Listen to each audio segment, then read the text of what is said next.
Don't record. There we go. All right. Okay, here we are. Finally, 25 minutes after the event went live, but never mind. Technology has confounded us somewhat, so we are pre-recording this session and putting it out. So apologies for anybody that came on live and was expecting a live session. Unfortunately, we had to do it this way, but as I say, we'll try and check it out for future sessions on how to do it and then do it that way. So, hello, welcome to Introduction to Emotional Intelligence and Quantum Physics with Nini and myself. Nini, I don't know if you want to just give a quick hello and introduction. Yeah. So, as you guys can see, my name is Nini. You know that. You don't need me to tell you, but it's just fun to say anyways. And I am very excited to talk about this because it's got the whole gamut of what's possible. You've got the psychological aspect, and you've got the physics aspect, and people seem to think they're all very different compartmentalized pieces, but I really think they're one and the same. And, you know, if our emotional health is suffering, that's going to hurt us in the long run. And people say, well, I work out, I eat healthy. Why should that hurt me? And if you know anything about quantum physics and the wave function, you can, our consciousness is what causes that wave function and superposition to collapse into a particle. So how we do one thing is how we do everything. Our consciousness, our observation, it's our lens. It's like wearing a pair of sunglasses. If you wear a pair of sunglasses, you'll sit there and complain, why is the world dark? Or if it's very sunny, you'll say, oh, that's great, that's perfect. So it's really our lens. And when our emotional health is hurting, our lens is very darkened. Everything looks black, everything looks dark. Even if we take care of ourselves in the healthiest way, there's darkness happening on us. So I'm really excited to talk about this, and I feel very passionately about it. Well, I think that in that last minute of that example, this is exactly why I spoke to Nini and said, look, we should have a session to put this kind of thing out there because people who are watching are probably familiar with Nini's post, but if not, go check them out on Facebook because literally she goes through these complex sounding principles or definitions, call it what you will, from the quantum space, but distills it down into very simplistic examples that someone like me coming from perhaps the emotional intelligence space is coming from. And she basically puts the two together. So I thought it'd be a great idea to go live, give some people examples to, I guess, break down the sense that quantum physics doesn't have to be some sort of complex, nerdified almost angle. It actually does weigh in on some very emotional aspects that are perhaps overlooked. And to be honest, in the call or two that we had to sort of talk this session through, we came up with like 5, 6 ordinary examples that we'll look to touch on. But look, the reason we're here is that we don't want to keep these going on for eons of time. We might start with something fairly light, just to see what the take up and interest is. And look, if people like what they hear and want to hear more, look, we're up for doing this as a regular thing. But as I said, we were meant to go live, but technology thought otherwise. But this is essentially what it'll be about. It will just be us sort of pushing back and forth examples and principles and yeah, just see what people think. If you're watching this post this going out, feel free to leave some comments, some suggestions, ideas. We'd love to get your interaction and feedback.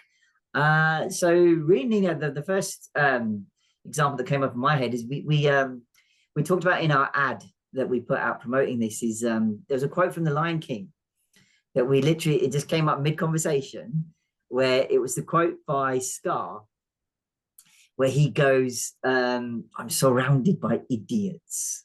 And we that came up in the midst of a conversation where, sometimes we portray everybody else as the problem around us, but really when we flip that and actually look at it internally, we can see that actually we're part of the issue. I don't know if you wanted to expand on that.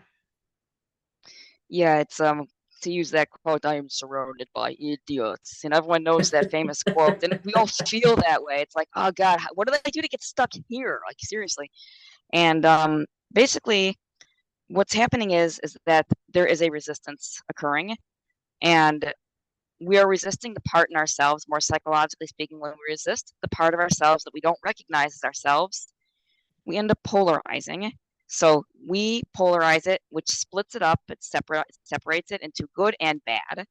I am surrounded by idiots. I am resisting the idiot aspect of myself. Therefore, I am good and everybody else is an idiot. Everybody else is bad. And that's now been polarized, resisted, and now the everyone else is an idiot has been projected. Now, in the quantum world, how that works is, again, speaking of the collapse, based on our perception, because that wave can collapse. You've got ad infinitum and possibilities on the superposition. It can be anything. And our biases, literally, in psychological and physics studies have shown this, our biases will skew the probability of where that wave function will collapse upon observation. And that's when you first look at something from neutral, you have no idea. Like, there's no preconceived notion. It can be anything. And that's where the idea of beginner's luck kind of comes in. It's like, oh, well, that just appeared. And then you kind of have an expectation, and then you start polarizing. So anyways, when Scar is polarizing, I'm surrounded by idiots. His lens is everybody else is an idiot. He is collapsing everybody else is an idiot on the superposition wave. And therefore, the particle that's going to reflect back to him is everyone else is an idiot. He's going to wind up with a bunch of laughing hyenas who are a bunch of idiots. And if he were to sit there and say, you know something, the world around me is intelligent, in the beginning, he might get some idiots because this just is a numbers game that goes through. But eventually, he will be attracting much more intelligent followers. And that's how it works. You know, when we choose to collapse a wave on the superposition, it's not always so cause and effect. We think, well, hey, wave, quantum wave, I chose to collapse to. Why did you like this? For example, this live we were supposed to. We chose that it should work live, and it went sideways. So it's you know, what are we going to do here? We're going to sit there and polarize? No, we're going to make it work this way. We're still finding another way to make this work. So maybe this one isn't live, but there will be future ones that definitely can be. We will eventually collapse that wave. There is a time lag, and it takes time for matter to travel in space to receive. Of course, quantum physics talks about non-locality, which is a whole other travel beyond space and time, not for the scope of this conversation, though. But anyways, that's kind of how it works. I mean, that was an example we went through as we were setting up the session about that everyday notion of, you know, you essentially have this victim mentality, a kind of blame culture, where it's everybody else that seemed to have the problem impacting you. Whereas Nini has framed it in the kind of quantum physics way of the wave collapsing, and that you essentially limit your possibilities. And to just take a step back a second, when I reached out to Nini about, you know, I read one of the posts and was really fascinated about she talking about waves collapsing. And I thought, okay, wow, how does that relate to emotional side of things? Like we call this emotional intelligence and quantum physics. So from the emotional intelligence point of view, I'm defining that as, you know, the capacity of ourselves to control and express and handle our emotions. I think what Nini's taken is that kind of overarching level at the particle level. So, you know, even before she explained the surrounded by idiots example, we use the idea of an ice cream shop, because particularly she talked about us collapsing waves of probabilities based on our choices. And that actually came from a post about negative emotions and experiences. Now, in my space as a mindset transformer, I talk about negative emotions and experiences actually being something that we've been defined ourselves in our own background and experiences. So we started life experiencing everything with us naturally. And then we made the assertion that, right, when I displayed emotion A, we got told, you know, don't do that, or that's not acceptable. So we got the message in that, right, okay, I felt something naturally, but I got punished or chastised for it, so I'm going to put that away. So that's where we formed a negative emotion definition. But yeah, Nini went further to talk about it being like choosing an ice cream in an ice cream shop. So Nini, I hand it back to you to flesh that out. Yeah, so just to backtrack a little bit, the ice cream shop example was just that general sense I had said, you know, when you first start with something and there's no bias, kind of like in the beginning of your life between the ages of 0 and 7, when children are learning a billion things just ad infinitum at once. You know, you're walking into that ice cream shop and there are, let's just for simplicity, there are 100 flavors you can choose from. So you can potentially have all 100 flavors at one go. That is the superposition. You have this wave of in superposition. It hasn't been collapsed yet. It's not a particle. It's not in material existence, but you could potentially have all 100 flavors. So it's in that flux. And then you go in there and you say, I think I'll choose chocolate. So chocolate is the one way part of the wave function that is collapsed into a particle, into something physical. And the person at the shop gives you your chocolate ice cream. You walk out, you now have one actual particle in your hand. And now if someone were to say to you, chocolate, ew, gross, that's disgusting. Ugh. You might sit there being a little kid. All of a sudden you get this, because again, when you're older, you have an opinion. You might just look at them and say, okay, just cool it. Mind your own business. But as a kid, you might feel very embarrassed. And now you form a negative feedback on, oh, chocolate, ew, gross. I like it, but nobody else likes it. Therefore, that's bad. And again, I'm resisting the chocolate. So here you go with the resistance, the polarizing, and then the projecting. Resisting chocolate, chocolate is bad. Polarizing, other flavors are good. What's good? Oh, strawberry is amazing. Cake strawberry is good. And then the next time you go into that shop, you're going to collapse strawberry. And you might sit there and say, ew, that's yucky. I'd rather chocolate. But then what happens is this is the conditioning. We now are afraid of what other people are thinking on the emotional level. And now that emotional level colors our perception because we're so afraid. Oh my gosh, what are they thinking of me, especially at that young age? And it bleeds into adulthood. That's why adults are often overworked and underpaid, because they're feeling, I have to give my life away to kiss up to everybody else. But I can't choose chocolate even though I really want to, because everyone's going to hate me. So now the wave function, if you go to neutral, it's still, you have all 100 flavors that you can choose. But there's so much bias that you feel obligated to choose the strawberry. So chances are that's what you're going to collapse. And you're not even going to be, at that point, it becomes like a habit ingrained. It becomes autopilot. And now you've just ingrained a habit, and it seems very much by design. It's going to automatically happen. But here's the thing that people sometimes miss. You can still, every time you walk in that shop, you have 100 choices to choose from, even though you might not know it. You can go in there, you can choose mint, you can choose vanilla, you can choose cookies and cream, you can choose not to have ice cream at all. You aren't doomed to a flavor you don't enjoy till the end of time. So with the emotions, that's how we feel locked into something, because we've given up our power. We've lost our sense of who we are, because the what if they don't like me syndrome, and that becomes very, very heavily ingrained, which forms habits, which then forms identities, which is more than a belief, because an identity with a belief, it's like, I am me and I believe this and we're separate, but the identity, you become the thing. I am an idiot. It's not just I believe I'm an idiot, I suck, I'm horrible, I'm ugly, whatever it is, I'm a failure. And when you identify with that, forget it. You're going to be collapsing that left, right, and center all the time. Well, first of all, I think I want an ice cream now. But just to add to that, you mentioned the fact that by making the choices, you collapse the waves down to singular particles and probabilities.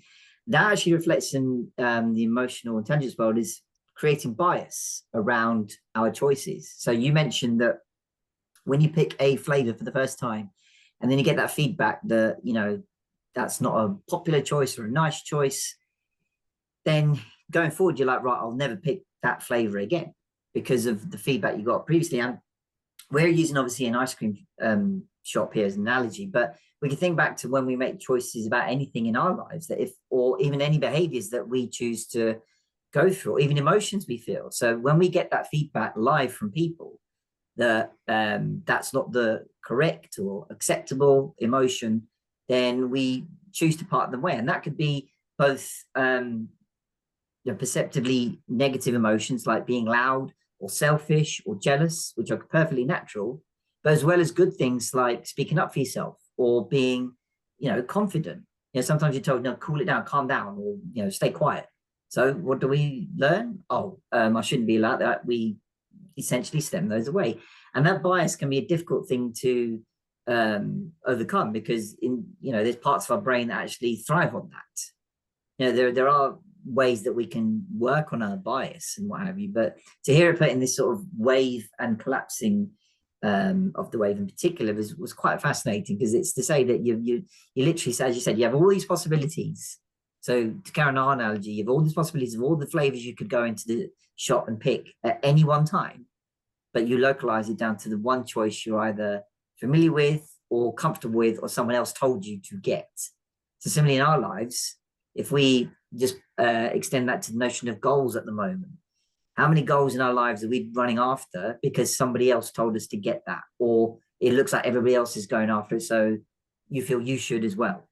And then you either end up getting it and you're like, well, is that it? Or your enthusiasm, motivation, efforts fizzle out, and you're back in the same shop going, well, let me try that flavor now or this one now. But it's really you can see how these examples both tie together and then lead you off into other tangents, if you want. And one thing that sprung to mind, our conversations again, was the idea that different emotions have different frequencies. So this was the spectrum that David Hawkins put together of consciousness. So Nina, I don't know if you want to go through the different levels and where people start out or go to and where they want to get to. Yeah, so talking about the levels of consciousness, it's a little bit of a slightly different turn here.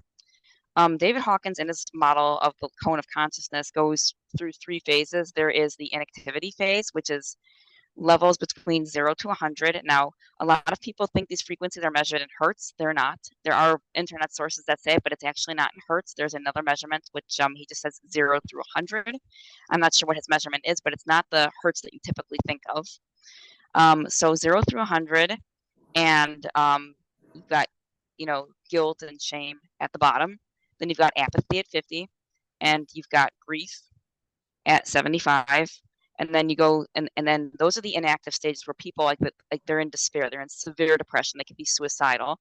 They're at a place in their life where they can be completely numb, and they're overtaken by these very heavy emotions to which they can't bring themselves to even do action. That's very, very, very intense.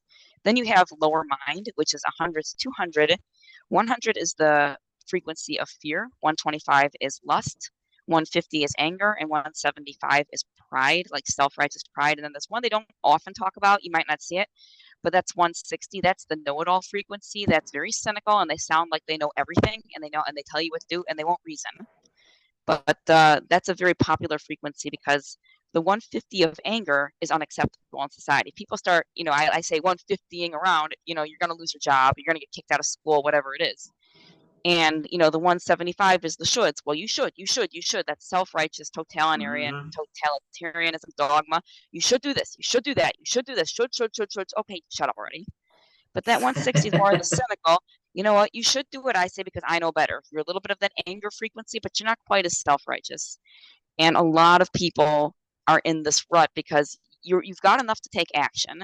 You're taking action, but the action that's being driven is coming from a forceful place of either lust. I've got this desire and you're not going to stop me. Like a lot of classic Disney villains are this way. Like if you think of a Cruella de Vil using the Disney, like she's not going to stop till she catches those puppies. And then she goes to 150 into anger where she just becomes a maniac and loses it in the end. She just goes mad. And not a very healthy frequency to stay in. But when you're in that inactivity, like of apathy or shame or guilt, if someone actually goes up to anger, they get themselves motivated. You don't want to stay there, but that can be very, very sacred.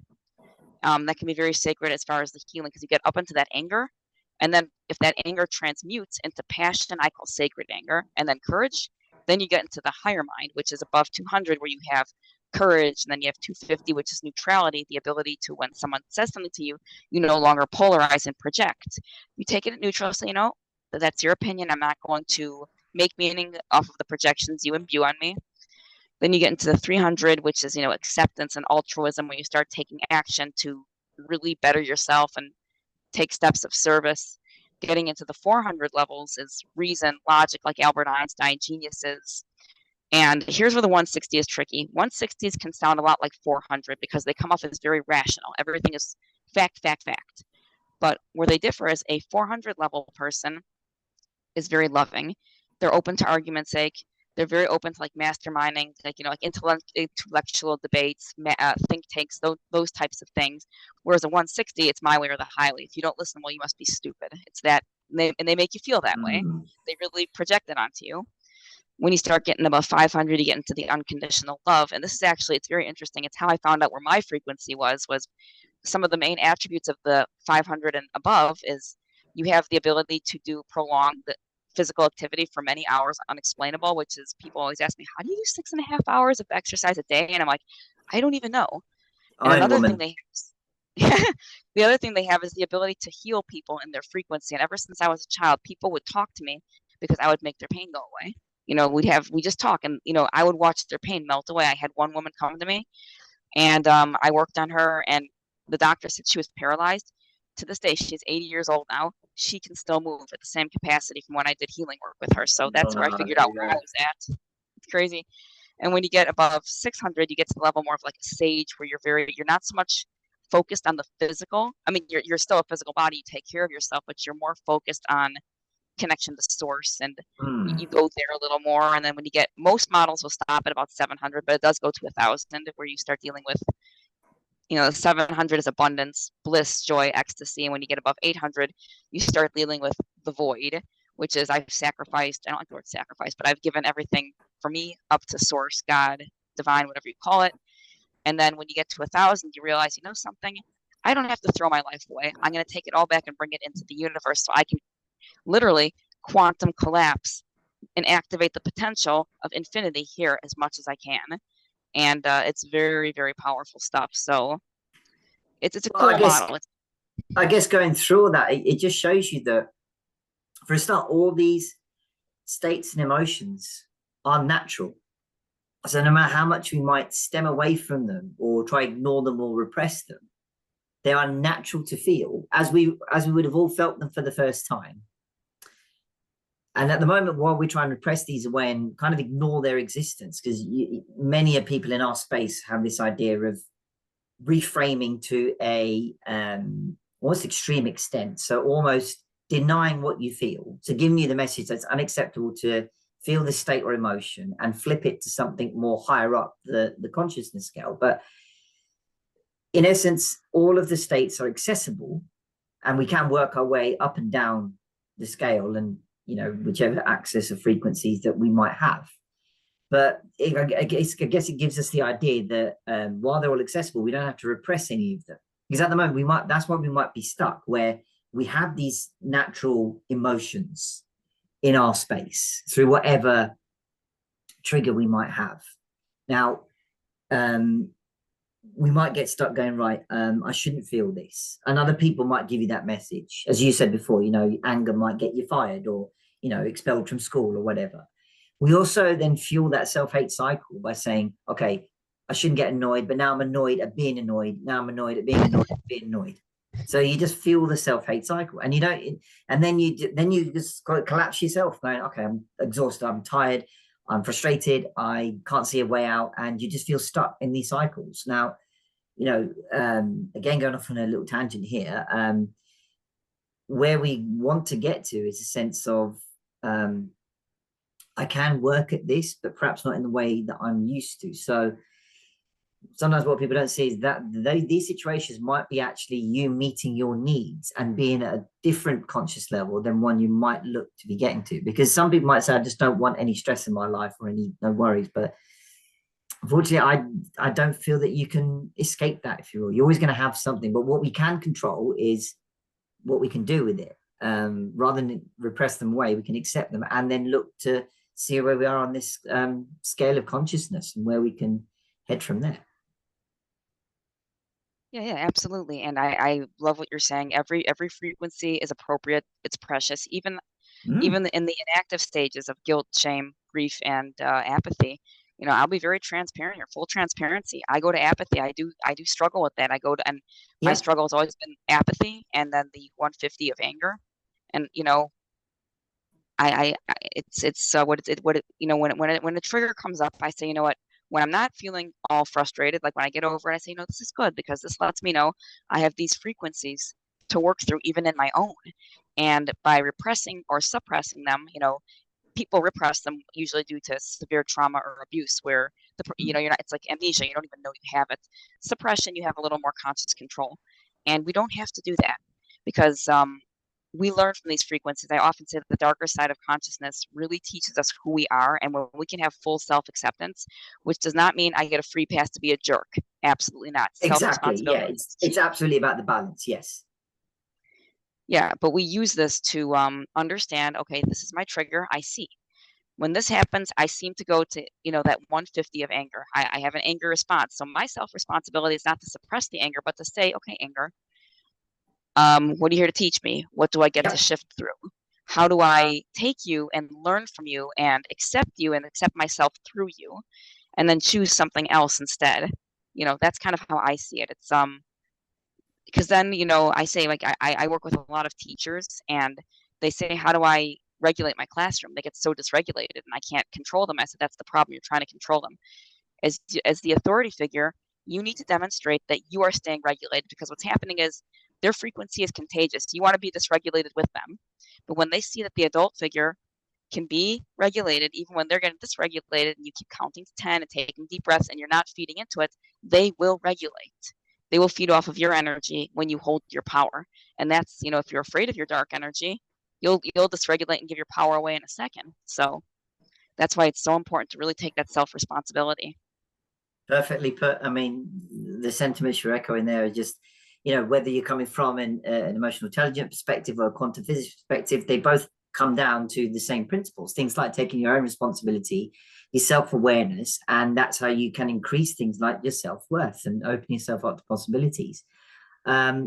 The last example I think we can give to people for now as a bit of an intro is we mentioned that we can look at how manifestation works through the analogy of an Amazon order.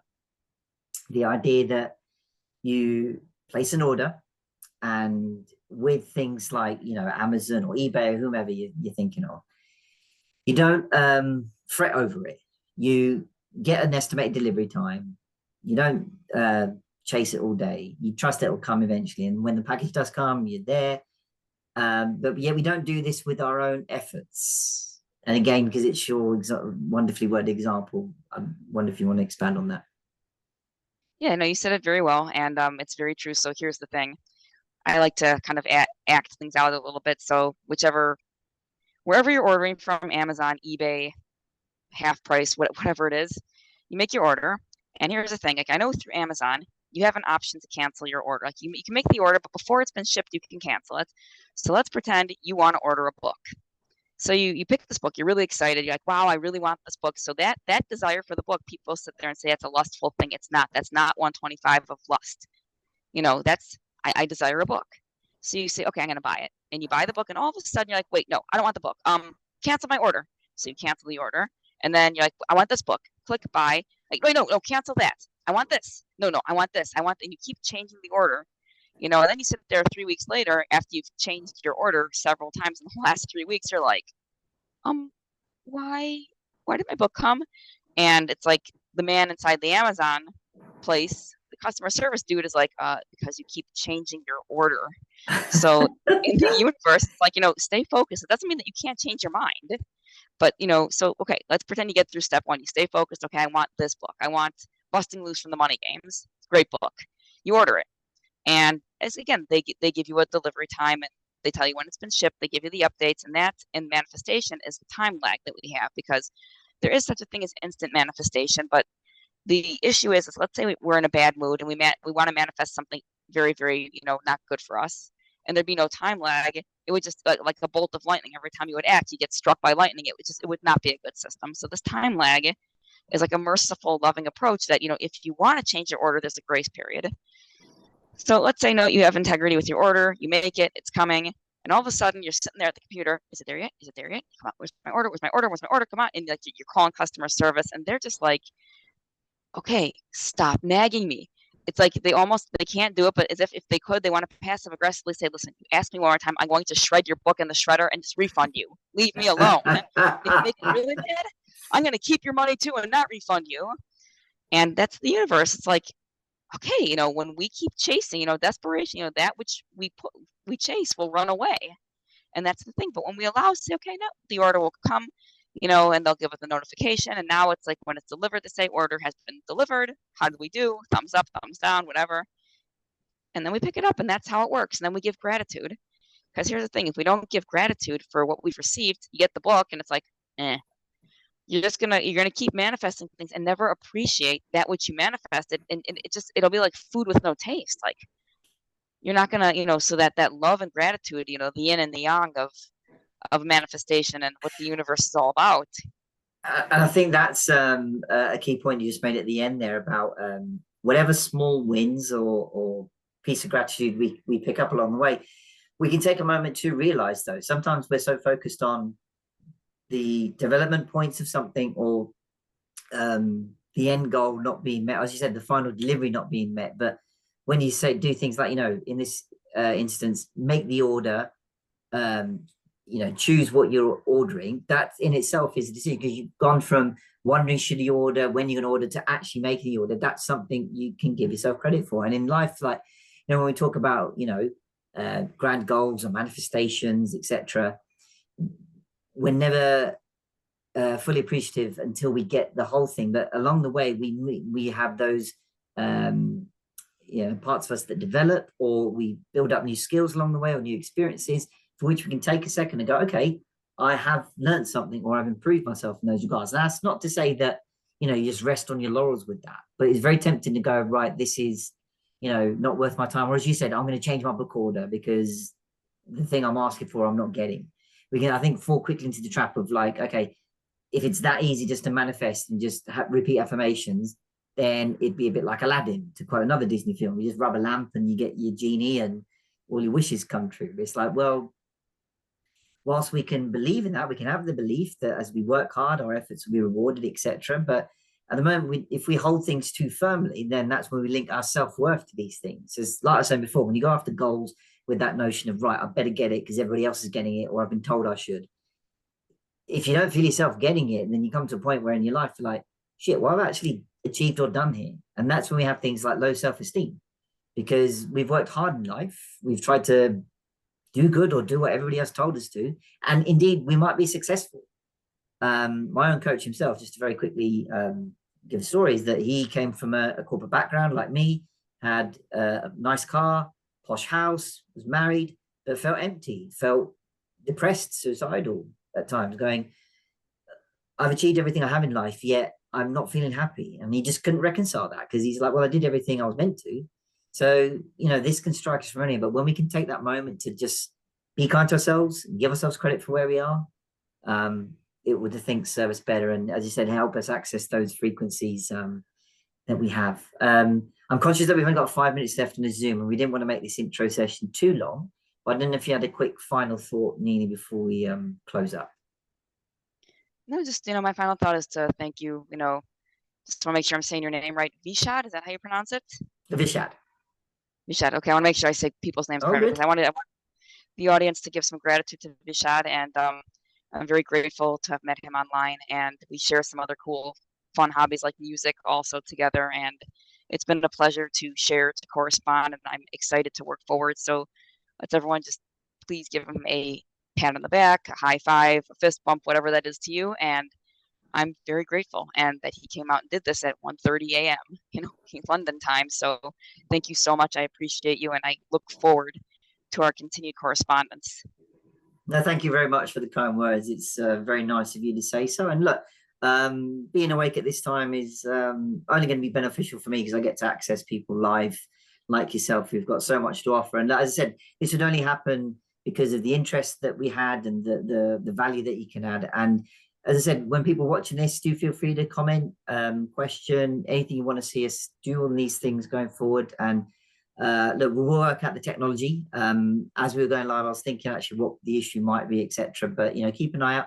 And as I say, let us know if this was of interest or what you'd like to hear more, because honestly, the examples that Nini can go through and apply in these ways and stories, because we all like stories at the end of the day. There's so much here. I mean, I've only gone through 3 or 4 examples that we mentioned in our ads, etc. But there's literally plenty more where that came from, literally. So yeah, look, we want to make this a regular thing and as interactive as possible. So as I've said, just let us know, and let's catch you all on the next one next time live, hopefully. So look, thanks to everybody watching. Let us know. Look, Nini's profile and my profiles are out there to communicate with us separately, etc. But for now, nice one, and see you all soon. Have a good night. And